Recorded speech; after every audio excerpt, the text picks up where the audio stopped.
Today we were leaving Tierra del Fuego and taking a roundabout route back to Punta Arenas.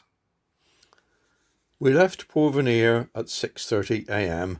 and drove north towards Bahia Azul and the ferry that would take us across the narrowest part of the Straits of Magellan. It was of course a long drive, but the road was deserted, so we were able to stop for birds whenever the opportunity presented itself.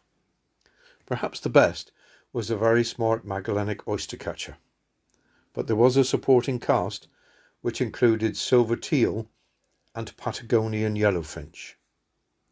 6 species of yellowfinch breed in Chile, and they all look very similar, so it was always a challenge to establish exactly what we were looking at, although Enrique's expert eye was always there to help. Today it was easy though. We were in Patagonia, so it must be a Patagonian yellowfinch. We arrived early for the ferry, and as Bahia Azul was simply a small collection of buildings, we took the opportunity to birdwatch and found some delightful cinnamon-bellied ground tyrants. Ground tyrants are a kind of flycatcher. There are around 13 different species that inhabit open country in the Andes and Patagonia. When the ferry arrived, we found we had the largest ferry of the trip, crossing the shortest strip of water and carrying the least amount of vehicles. 3, to be precise. A quiet part of the world indeed.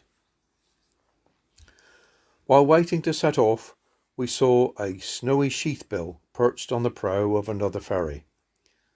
Snowy sheathbills are scavengers and will eat almost anything.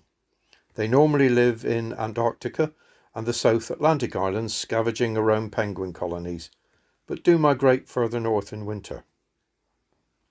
Back in 1982, at the end of the Falklands War, a naval ship docked in Plymouth with a stowaway, a snowy sheathbill. In fact, no one knows, or will tell, whether the bird decided the ship was a good place to find a meal and so hung around, or whether Jack Tar had a hand in it. Whatever the cause, the bird flew off the ship when it arrived in Plymouth, and for many months could be found causing much excitement for bird watchers on Plymouth's historic Barbican.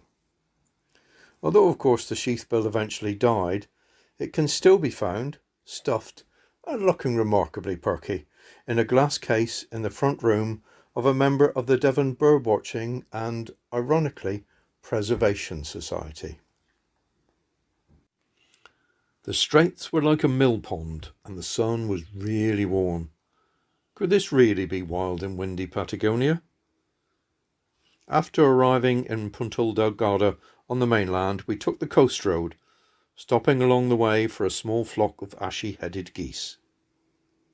Back in the bus, I drifted off to sleep, something that was to become a feature of the following days, before being rudely awakened by the shout of "Ria!"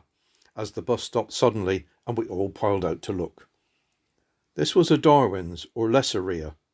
Standing at around 3 feet tall, it is the smaller of the 2 species of this flightless bird to be found in South America.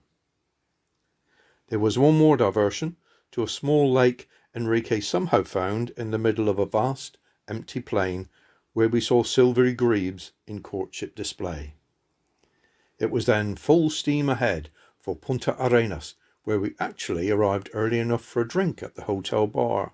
We needed to relax apparently, because it was going to be an even more tiring day tomorrow.